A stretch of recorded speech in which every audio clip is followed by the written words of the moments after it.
Hi everyone, and welcome to my channel where I talk about movies. And today I'm going to continue on with a short three-film miniseries out of this genre that I very much enjoy, and which I'm calling Hollywood Stories. So my last video was on the Day of the Locusts, and I'll be talking in my next video on the Coen brothers' Barton Fink. Today I'm going to cover The Last Tycoon from 1976, directed by Elia Kazan, starring Robert De Niro, screenplay by Harold Pinter from F. Scott Fitzgerald's final novel, unfinished novel. And this is set in, well, let me show you this has got a slipcase. I think this came out in December of last year, and it also has different art on the cover. And we also get some reversible art as well. So, giving you three options on its cover art. And it's a new 4K restoration. And let me tell you, I think it's not a UHD, but boy, this is an absolutely beautiful presentation of this movie. It's real 1970s cinematography. It's full of dark scenes, and even the dark scene, even though it's not in UHD, the dark scenes really come across well. I really enjoy it. I was really knocked out by this new restoration. So, in the Day of the Locust, we were in 1938 Hollywood, and this covers this story from a novel by Nathaniel West. Covers like the underbelly, the sad and tragic underbelly of broken dreams of people that want to make it in Hollywood and they just can't seem to make it. On the other hand, The Last Tycoon, we now go, this is 1936 Hollywood, but we go to the absolute top of the chain in the Hollywood studio system. And Robert De Niro is playing a character called Monroe Starr, who is very closely resembles Irving Thalberg, who was the head of production at MGM for quite a while. He went back to silent era. He was a very hands-on production head. He was the boy wonder. He was very, very young, in the early 20s, I think, when he started taking over a studio. And so he is running the production and the creative end of this Hollywood studio. And then we have Brady, and Brady is who is played by Robert Mitchum, is modeled on Louis B. Mayer. They're sort of partners in this executive board running the studio. He takes care of Brady takes care of the more or less the cost, the public relations. Monroe Starr is all into the creative end of the film, and it used close to Thalberg and Mayer. Mayer did have a putsch. When Thalberg had a heart attack, he was sort of cashiered out of his job, and as part of the storyline here, there's basically three stories in this movie, and one is we see Thalberg at work. He's a busy bee, and he's got his hand in everything. He is the ultimate paternalistic boss. We see him going to dailies and then yelling at the writers, the editors, do this, do that. We see him on set where he gets frustrated in the way the director is handling a star. And we get to see some of these films being, as they're being shot. So there's in the opening sequence, this is an all-star cast. We got Jean Moreau and Tony Curtis in the scene. They're as neurotic as can be, the two of them. And so Monroe Starr has to deal with them. So he's psychological. He deals with the writers. He has the ultimate authority. Do this, take this out, and we get a whole segment that I found fascinating. And very close to the way Thalberg really ran that studio. And so that's the one strange story. And then there's the conspiracy to oust him. It's sort of not developed all that well, but we do get the idea that Brady, played by Mitchum, and Ray Milland, the lawyer for the company, which is getting their money from New York City, which was typical of Hollywood studios in those days. They were frustrated with him. He would make films that he knew wasn't going to make money. Starr would calculate the grosses of whatever movie he was making, and he wanted to make some prestige movies. He knew it was going to make money. But Mitchum and Milland and the studio and the executive board, they didn't want to make any movie that they didn't think were going to make any money. So that's the second narrative line, and then there's the love story. And Starr is so busy, his whole life is this studio and his work. If he's not at the studio, he's home reading scripts, barely sleeping, total devotion. But there's something missing from his life. He had been married to a famous movie star, Minna Davis, and at the studio they actually have a shrine, and we see John Carradine as the tour guide, and and part of the tour is Minna Davis's dressing room. So he's a widower, and then he spots, by chance, he spots a woman on the lot who looks just like his wife. And it's sort of a vertigo moment, and he's got to track her down. She doesn't seem, she's reluctant to get involved with him, but he is just totally smitten. So we get this love story. And this all-star cast, I mean, there's stars everywhere. Donald Pleasance, Jack Nicholson plays a union organizer, a communist. And so we get some great scenes between De Niro and Nicholson. I think the only time they were ever in a film together. I may be wrong with that. I can't recall any other ones. And all up and down the line, you're going to find some great, just great casting. But the film, unfortunately, has a real bad miscasting in the middle of it, and which concerns the love story. And they cast a model, it wasn't really an actress, Ingrid Bolton, to play Kathleen. This is the woman who looks like Monroe Starr's wife, who has passed away. And she just can't, I think Pauline Kael in her review of The Last Tycoon said the story comes to a dead stop. This is Ingrid Bolton is in a scene, and now Kazan didn't want her. Penner really didn't want her to play this role. I'm not so sure she wanted to play the role either. But Sam Spiegel, it's intimated in the commentary, he had designs on her and thought she would be able to do it. And Elia Kazan, you're such a great director. You know how to get a performance. You know how to get a performance out of your actors. Well, Kazan was kind of distracted, according to the commentary. He had brought his wife, his ailing mother, out to California, and he was doting on her. He would leave at lunchtime to go see how she was doing, and then she did die during the production. So he was very devoted to his mother. So and this is Elia Kazan's last film. His previous film, The Arrangement, was a big flop, and he didn't want to make movies anymore. But it's implied too that he just did it for the money. It is very different than a typical Elia Kazan film, to be sure, because we have a Harold Pinter screenplay, and we don't have the emotional outbursts of the method and the kind of films that Kazan became famous for in the 1950s. He was very much a 1950s filmmaker.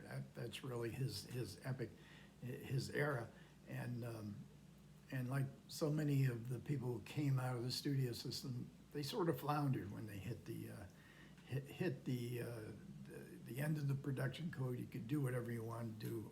All attitudes were changing. The whole social landscape was different. So he didn't want to make the movie. He was convinced to make the movie. He thought it'd be good to bring his mother out. But you do get a sense that of a director who might not always be there. And so the film was a big turkey. The producer, Sam Spiegel, a legendary Hollywood producer, Bridge Over the River Kwai, just an endless amount of great movies that Spiegel produced. He said, how could I have gathered all this fantastic talent together and made such a turkey? and the critics were in agreement with him, and the audiences too. The audiences stayed away. And even today, if you read the again more reviews from bloggers and reviewers today, they don't like it either. It's got very low ratings in all these different Rotten Tomatoes, IMDb scores, very rotten. So why do I like it? I like this movie. I really did. It looked great, and that's with agreeing that Ingrid Bolton is a detriment to the movie, and it's a big thing. I mean, you can't just cast actors in roles which they're not suited for, that don't have any real acting talent, and that's not to minimize Ingrid Bolton. She only made, I think, 17 movies. This was not her debut, though. And then she went on to a happy life. I think she was a yoga instructor. And she certainly is good looking, there's no doubt of that. And they make it, so she does. In fact, we see a picture of Minna Davis, and she does, in fact, resemble her. But, so I like it for a number of reasons. I like De Niro's performance. This is the same year as Taxi Driver. Wow, what different types of acting from an actor in 1 year. And he lost almost 30 pounds because Irving Thalberg was a very thin man, very good looking man, very thin.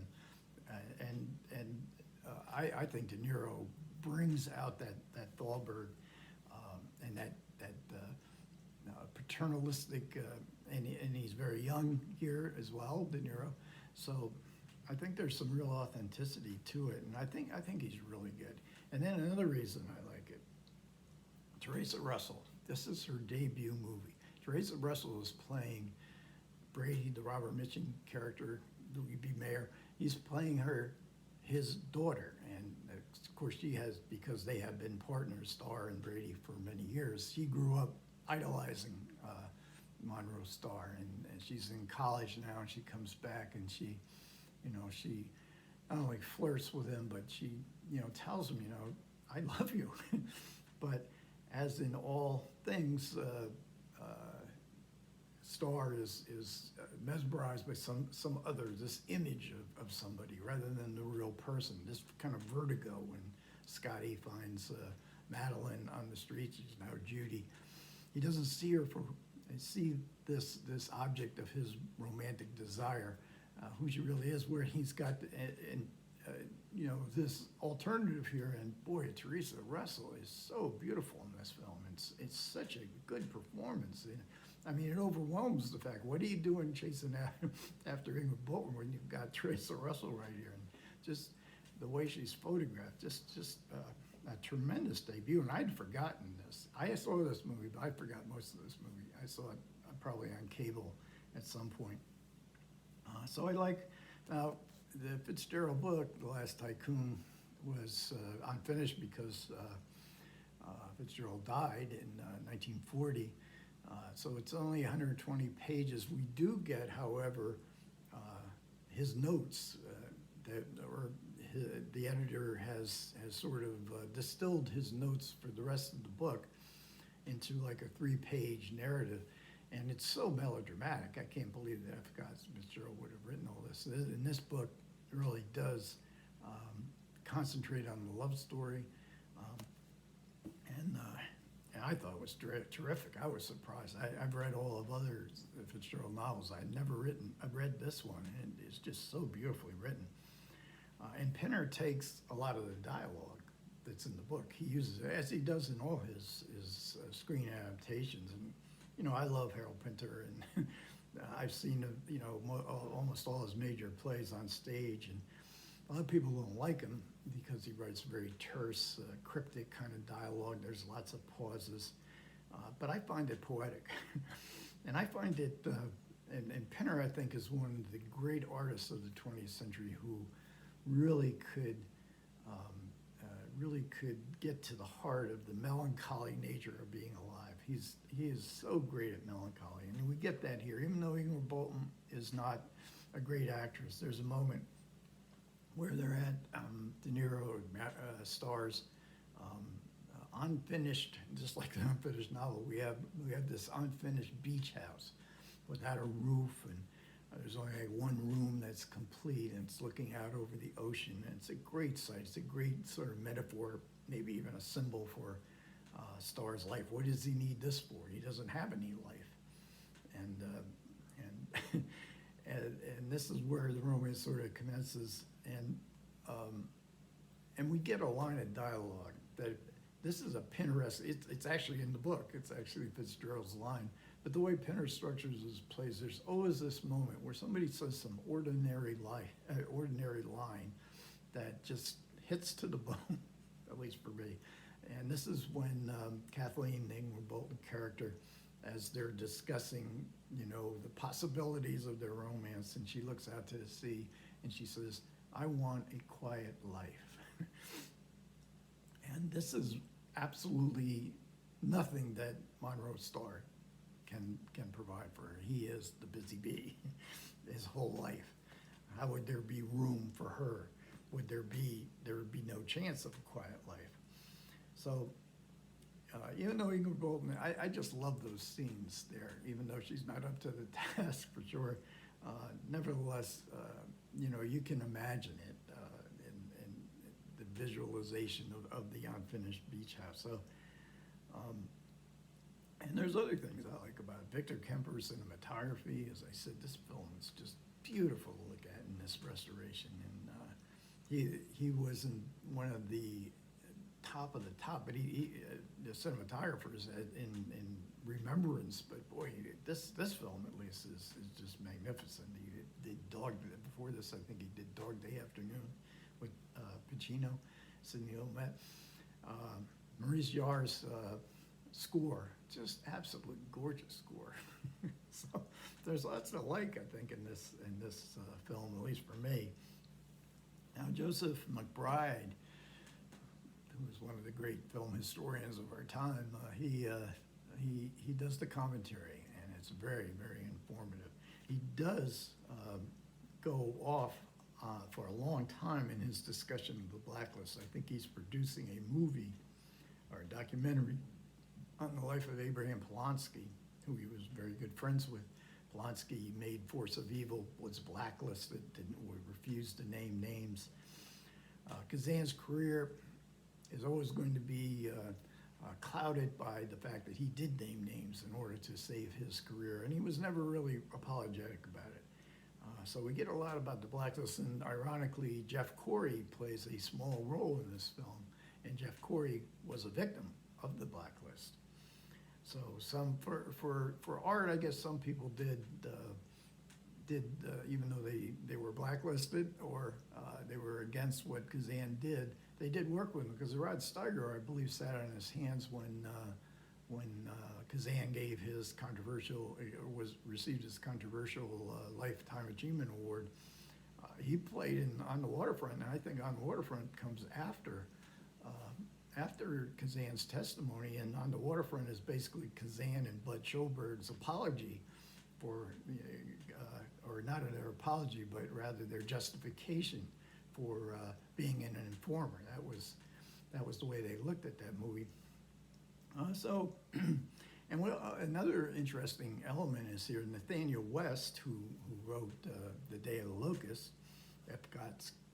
Scott Fitzgerald, who wrote The Last Tycoon, two books that are largely widely considered, if not the two best books about Hollywood, certainly two of the best. They both died in 1940. Nathaniel West died in an automobile accident, tragically, with his wife. He was only, I think, about 35. The very next day, F. Scott Fitzgerald died of a heart attack. So, a very strange coincidence. It reminded me of what was Ingmar Bergman and Michelangelo Antonioni died on the same day early in the 2000s. So overall, yeah, the reception to this movie is not good. I liked it. I don't know. Hopefully I described why that is. So next up, we come to a really wild movie. Barton Fink, John Turturro, Clifford Odets, supposedly based on some of his life. Okay, thanks a lot for everybody who managed to listen. I do appreciate it. Comments are welcome. Take care.